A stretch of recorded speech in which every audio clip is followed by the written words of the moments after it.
Hello दोस्तों, सलाम नमस्ते। मैं एक बार फिर से हाजिर हूँ उर्दू का नया चैप्टर लेकर। आज हम इसमें उर्दू की मात्राओं के बारे में जिक्र करेंगे। उर्दू की मात्राओं को हम एराब बोलते हैं, एराब। तो हालांकि मैं बताता रहता हूँ कि उर्दू में ज़्यादातर छोटी मात्राओं का इस्तेमाल नहीं होता है और बड़ी मात्राओं को ऐसे ही लिख दिया जाता है। आप उसे कुछ भी पढ़ सकते हैं ज़रूरत के हिसाब से। तो उर्दू में मात्राओं में सबसे पहले आता है ज़बर, जिसे हम छोटा आ की मात्रा बोलते हैं। तो यह है ज़बर। ज़बर को हम किसी भी अक्षर के ऊपर लगाते हैं। अब देखते हैं, जैसे अलिफ ज़बर आ, छोटा आ है। फिर ये बे ज़बर बा।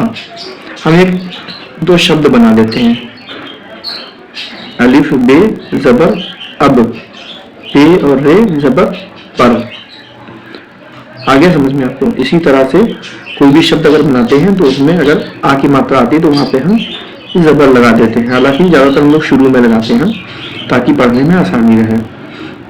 हालांकि ये छोटी क्लासों के लिए है, तो अभी आपको समझा रहे हैं इसलिए हमने ज़बर का इस्तेमाल किया है। बाद में आप बिना ज़बर और ज़ेर के ही पढ़ेंगे और ये उर्दू जो लिखी जाती है उसमें बिना ज़बर ज़ेर के ही लिखी जाती है।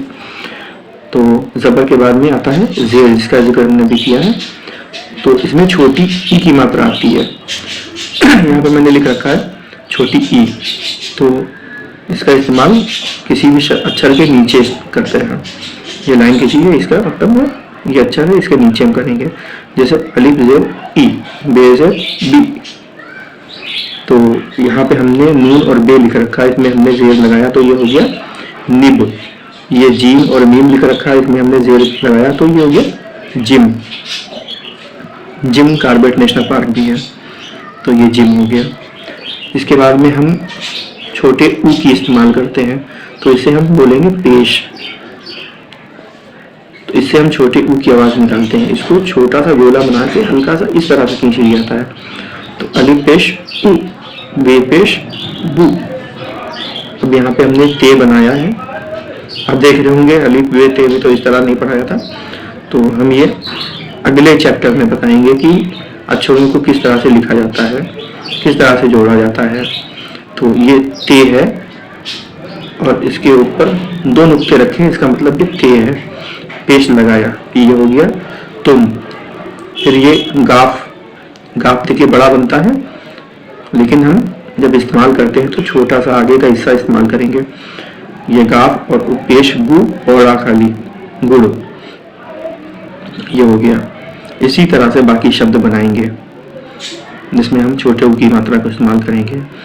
अब आधा अक्षर अगर हम कहीं पे लाते हैं तो उसके लिए हम जज़्म का इस्तेमाल करते हैं। जज़्म ये हल्का सा किसी भी अक्षर के ऊपर बनाते हैं, छोटा सा ये दाल जैसा बनाएंगे हम, छोटी सी दाल बना देंगे तो ये जज़्म हो जाएगा। जज़्म के बाद का जो अक्षर होता है वह झटके की तरह साथ में हल्का सा इस्तेमाल होता है, जैसे अलिफ बे अब, अलिफ बे और रे, तो ये अबर हो जाएगा। लेकिन अगर हम यहाँ पे जज़्म लगाएंगे तो ये अब्र हो जाएगा। इसी तरह से काफ, फे और रे, तो काफ के पेश लगाया है तो ये कुफर हुआ, लेकिन हमने यहाँ पे जज़्म लगा दिया तो ये कुफ्र हो गया। कुफ्र यानी आधा भाग है, कुफ्र। अब अगर हम कहीं पे एक अक्षर लिखते हैं और दो अक्षर बोले जाते हैं तो हम उसको तशदीद बोलते हैं। जैसे हमने लट्टू लिखा मान लेते हैं तो आधा टा और पूरा टा दो बार लिखेंगे, लेकिन उर्दू में हम एक ही अक्षर को लिख करके काम चलाएंगे, तो इसको बोलते हैं तशदीद। तशदीद जो है इस तरह से हम दो शोशे बना देंगे किसी भी अक्षर के ऊपर, वो डबल पढ़ा जाएगा। जैसे हमने अबा लिखा और इसके ऊपर तशदीद बना दिया तो ये अलिफ बे, जज़्म का इस्तेमाल, पहला जो जज़्म का इस्तेमाल होगा फिर दूसरा अक्षर मान लिया जाएगा। तो जैसे अलिफ बे अलिफ, उसके ऊपर तशदीद लगा दिया तो ये बे डबल हो जाएगा। अब बा, इसी तरह से हमने यहाँ पे लिखा लाम टे और वाव, तो लट्टू हो गया, लेकिन हमने यहाँ पे तशदीद लगाई है तो ये लट्टू पढ़ा जाएगा, लट्टू, लट्टू। इसी तरीके से यहाँ पे ये लाम और लाम अलिफ लिखा है तो ये लला हो गया, लेकिन हमने तशदीद लगाई यहाँ पे हमने, तो ये हो गया लन ला गद्दा। इसी तरीके से बाकी जितने भी अक्षर बनेंगे, शब्द बनेंगे, तो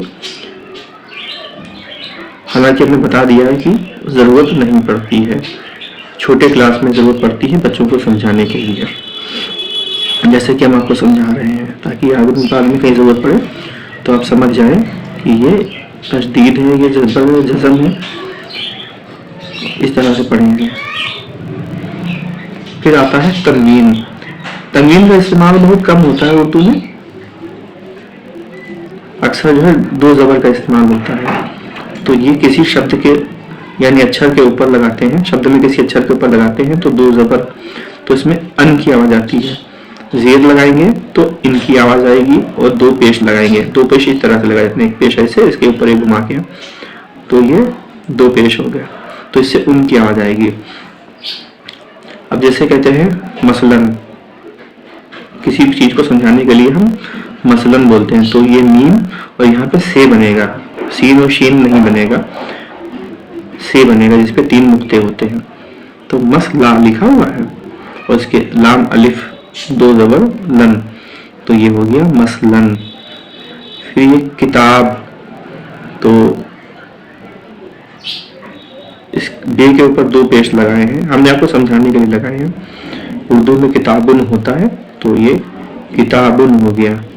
इसी तरीके से इन वाले भी होते हैं, यहाँ पे लास्ट में इन आता है, तो ज़्यादा इस्तेमाल नहीं है, सिर्फ दो ज़बर का इस्तेमाल होता है, वो मैंने आपको समझा दिया यहाँ पे।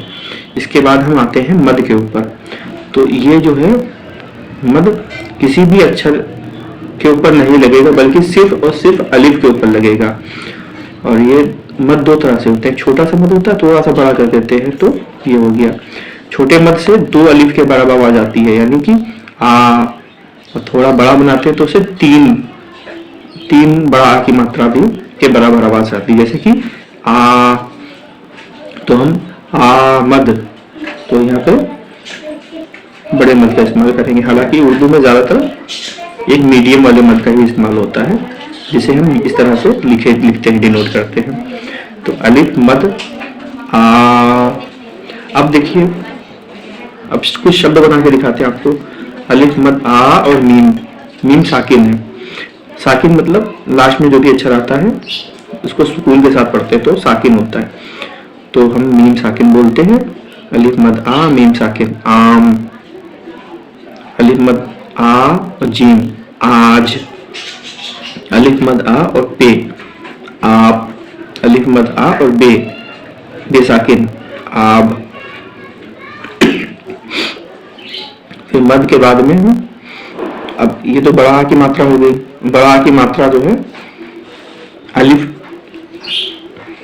में लगाते हैं तो आ, बड़ा आ बन जाता है, लेकिन अगर हम कहीं मात्रा का इस्तेमाल करते हैं तो हम उसकी जगह पे हम अलिफ का इस्तेमाल करेंगे।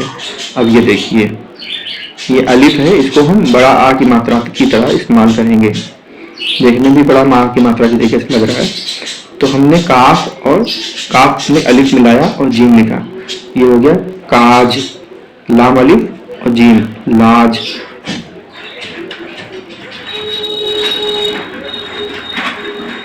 ये गाफ बनाया और अलिफ गिरा। या अगर हम गाफ ना काफ पढ़े तो करा, गाफ लाम अलिफ गला, गाफ जबर का और लाम अलिफ गला। और यहाँ पे भी इस्तेमाल किया है, लास्ट में हमने बीच में इस्तेमाल करके दिखाया। तो ये साज, साज सामान। अब यहाँ पे सीन में अलिफ मिलाया, देखिए इस तरह से साज हो गया। ये सीन में अलिफ, मीम अलिफ और नून सामान। फिर लाम अलिफ का इस्तेमाल करा, देखिए यहाँ पे हमने लाम अलिफ का इस्तेमाल किया था गला में, अब यहाँ पे गला नहीं है, लिखा गला है और बे, तो ये गुलाब हो गया। गुलाब नहीं पढ़ेंगे हम, इसे गुलाब पढ़ेंगे। अब उसके बाद में हम बड़ा की मात्रा हो गई, पहले छोटी छोटी मात्रा होंगी, उसके बाद में बड़ा की मात्रा हो गई। बड़ा की मात्रा के बाद में हम बड़े ऊ की मात्रा में इस्तेमाल करते हैं। तो बड़े ऊ की मात्रा की जगह पे हम सिर्फ और सिर्फ वाव का इस्तेमाल करते हैं। इससे वाव से हम बड़े ऊ की आवाज भी निकालेंगे, औ की आवाज भी निकालेंगे और ऊ की आवाज भी निकालेंगे। अब जैसे अलिफ वाव और रे लिखा, तो ये अगर हम जबर ये कुछ ना लगाएं तो ये और पढ़ा जाएगा। और अगर और की जगह इस्तेमाल होता है, जैसे 2-3 शब्द लिखे हैं और लास्ट वाले से पहले लिखा, तो ये और पढ़ा जाएगा। अगर हम किसी दिशाओं का जिक्र करते हैं तो और पढ़ा जाएगा, जैसे दाईं ओर, बाईं ओर, ऊपर की ओर, नीचे की ओर, तो ये और पढ़ा जाएगा। किस ओर? ये यहाँ पे और हो गया। अलिफ वाव नून, ये ऊन हो गया। ये खड़ा पेश है, इसका भी इस्तेमाल कहीं कहीं पे होता है, हालांकि इसका इस्तेमाल करते नहीं है, हम डायरेक्ट पढ़ेंगे इसको ऊन। इसको ऊन भी पढ़ सकते हैं, ऊन, तो ये ऊन हो गया। खड़ा जबर, खड़ा जेर और खड़ा पेश, ये भी उर्दू में इस्तेमाल होता है, हालांकि इसका जिक्र जो है मात्राओं में किया नहीं जाता है, लेकिन हम आपको बताए दे रहे हैं। अब जीम अलिफ वाव, और वाव के ऊपर हमने हमजा लगा दिया, तो ये ओ की आवाज आ गई। हमने आपसे बताया था पहले कि बीच में कहीं पे भी अलिफ की छोटा आ की मात्रा आती है तो मात्रा नहीं आती, अगर छोटा आ आता है तो उसमें हम हमजा लिखते हैं और आखिर में हमजा लिखते हैं। तो यहाँ पे हम लास्ट में ओ बनाने के लिए हमने वाव के ऊपर हमजा लगाया है, तो ये हो गया जाओ। अब देखिए इसी तरह से काफ जबर का, रा वाव रो, करो। अब देखिए यहाँ पे हमने करो लिखा है, लेकिन अगर हम यहाँ पे काफ की जगह गाफ बना लें और हम जबर नहीं लगाएंगे, जबर जेर, तो ये गुरु हो जाएगा। करो और गाफ बना देंगे तो ये गुरु हो जाएगा। तो अपने आप से समझिए, अगर हम कहीं पे गुरु का इस्तेमाल करते हैं तो वहाँ पे हम समझ जाएंगे कि ये गुरु लिखा हुआ है या गुरु लिखा हुआ है। गैर वाव खौ से साकिन, गौस, तो यहाँ पे औ की आवाज निकली खौ। अब यहाँ पे हम जबर न लगाएं और यहाँ पे से की जगह पे ते और अलिफ लिख दें, तो यहाँ पे रोता हो जाएगा, रोता। तो इस तरह से हम वाव का ही इस्तेमाल करेंगे और हम इतने तरह की आवाज निकाल सकते हैं, ओ, औ और बड़े ऊ की आवाज निकालेंगे। अब देखते हैं बड़ी ई की आवाज और ए की आवाज भी निकालते हैं। तो बड़ी ये जो होती है वो इस तरह से लिखी जाती है, और सॉरी छोटी ये इस तरह से लिखी जाती है, बड़ी ये इस तरह से लिखी जाती है, लेकिन ये सिर्फ देखने के लिए है। अगर लास्ट में कहीं पे आएगा तो इस तरह से बनाएंगे, नुक्ते नहीं रखेंगे। नुक्ते हमने रख दिए ताकि आपको पता चले कि ये बीच में कहीं आएगी तो छोटी है बड़ी है एक ही जैसी मानी जाएगी। लेकिन आपको दिखाते हैं, ये छोटी ये है, ये बड़ी ये है, इससे ई की आवाज निकलेगी, इससे ए की आवाज निकलेगी अगर कहीं आखिर में आते हैं। बीच में दोनों ये कॉमन होती हैं क्योंकि बीच में ये बनाई नहीं जाती है। आप देखते हैं ये छोटी ये है, इससे इसने बड़ी ई की आवाज निकाली। अब ये सीन ये और काफ है, सीख, हमने यहाँ पे जेर लगाया है, सीख हो जाएगा। फिर दाल में छोटी ई की मात्रा यानी कि जेर की है, तो दिल्ली, यहाँ पे हमने तशदीद लगाई है, दिल्ली हो गया। ये कभी लास्ट में है इसलिए इस तरह से बनेगा। नमी, ये बीच में आया यहाँ पे नीम, नून ये जेर नी और मीम साकिन, नीम हो गया। हम एक ही तरह से पढ़ सकते हैं, जैसे तेज अगर लिखेंगे तो यहाँ पे हम 2 नुक्ते लगाएंगे तो ये बड़ी ये आएगी, लेकिन बीच में आने पे कोई भी ये बनाई नहीं जाती है, सिर्फ नुक्ते रखे जाते हैं। अब बड़ी ये का इस्तेमाल देखिए, आइन ये आए, नून काफ नक, आए नक, अलिफ ये ए और काफ एक, गाफ और हमजा ये हो गया गए। अगर हमजा नहीं लगाएंगे तो ये हो जाएगा, और हमजा लगाने के बाद में गए। बेपेशबू और राप ये रे और ये बुरे। अलिफ का इस्तेमाल हमने ऊपर बता दिया है। नून गुनने का इस्तेमाल हमने बता दिया था, लेकिन आपको बता देते हैं कि नून और नून गुनना जो होता है ये अंग की मात्रा के लिए इस्तेमाल होता है। तो ये हो गया नून गुनना।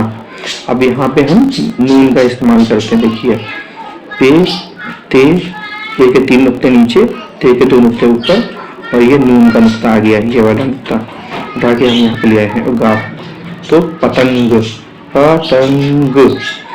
अब देखिए यहाँ पे बीच में हमने इस्तेमाल किया है, तो रात के ऊपर जैसे हम रंग लिखते हैं तो रात के ऊपर इनकी बिंदी लगाते हैं, तो यहाँ पे हमने इनकी बिंदी लगा दी है। रे, नून, गाफ, रंग। लास्ट में हमने नून गुनने को इस्तेमाल इस तरह से किया। देखिए यहाँ ये अलिफ हा और नून गुनना यहाँ, ये लास्ट में, जैसे हमने आपको पिछले चैप्टर में बताया था। अब ये लाम, नून गुन्ना, गाफ, लंग, रे, अड़िफ, रे और अलिफ, ड़ा, लंग, ड़ा, यहाँ पे नून का इस्तेमाल किया गया है। अब देखिए कुछ जगहों पे हम मात्राओं का इस्तेमाल, छोटी मात्राओं का इस्तेमाल कर लेते हैं, बड़ी क्लासेस में भी करते हैं, ताकि गलत अक्षर हम ना पढ़ सकें, किसी भी गलत शब्द को हम इस्तेमाल ना कर सकें। तो जैसे अभी हमने आपसे बताया था अब ये तो एक ही होता है, इसमें अगर हम समझेंगे तो वहाँ पे पढ़ सकते हैं, समझ के अपने पढ़ सकते हैं। जैसे ये काफ जबर का और सीन साकिन, ये हो गया कस, कसने वाला कस हो गया। फिर ये काफ और सीन, यहाँ पे हमने जेर लगाया, काफ जेर की और सीन साकिन, तो ये हो गया किस। अब काफ के ऊपर पेश लगाया और ये सीन लिख दिया, तो ये हो गया कुश। इसी तरीके से काफ के ऊपर पेश लगाया और बड़ी शीन लिख दिया, ये हो गया कुश। अब सभी जानते हैं कुश राम जी के बेटे का नाम था कुश। फिर हो गया किश, तो काफ ये लिखा और जेर लगाया और ये शीन लिख दिया, तो ये हो गया काफ जेर की और शीन ताकिन, किश। हम किश मिश मिला के किशमिश बना सकते हैं, किशमिश हो गया। अब ये काफ के ऊपर अगर हम जबर लगा देंगे तो ये हो जाएगा कश। आगे समझना आपको, तो काफ के ऊपर जबर लगाया और ये शीन लिख दिया, तो ये कश हो गया, कश, कुश, किश। इसी तरीके से कस, किस, कुछ। ये हमने आपको समझाने के लिए बताया है, ताकि आप आसानी से समझ सकें कि कहीं पे अगर जो है ऐसे शब्द आते हैं कि जिसमें कंफ्यूजन हो बहुत ज़्यादा, तो वहाँ पे हम ज़बर जेर या पेश लगाते हैं, वरना कहीं पे भी हम ज़बर जेर पेश का इस्तेमाल नहीं करते हैं। ये सिर्फ छोटी क्लासों में बच्चों को समझाने के लिए करते हैं।